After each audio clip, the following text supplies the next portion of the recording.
Non sapete che cosa dovete cucinare oggi? E mo voi di chi? Venite a pensare a me. Facciamo un bello polpettone.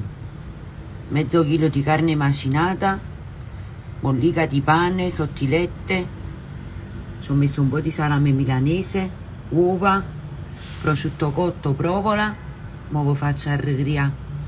Mi raccomando, bello pieno pieno di parmigiano e iniziate a impastare così.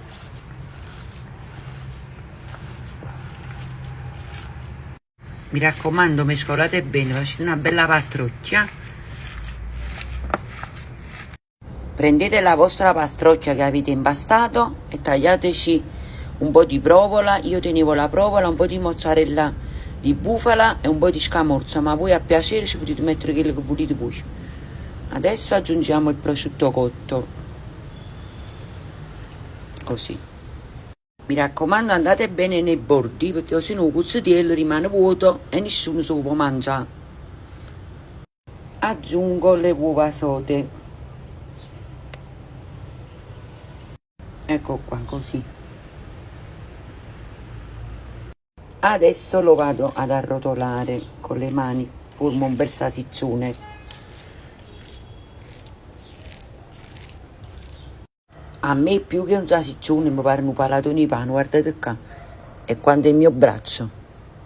Chi stiamo su mangia tutto quanto figli miei. Nel frattempo la mia solita caccavella antiaderente e margarina. E ci ho scerito tanto bella, scerriato, così. Pigliate sto bello creatura e sistemate per la caccavella e ci spargete sopra così.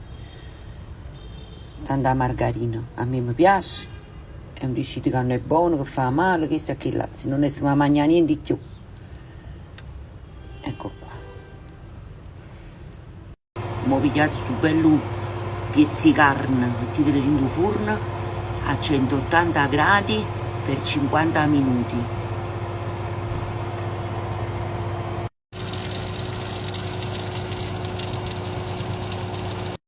Eccolo qua, è pronto. Ora lo tagliamo. Eccolo qua, è pronto. Con chi sta andata a fare niente di più, magari ci mettete 2 patanelle vicine, perché cadono prima, secondo, frutto e dolce.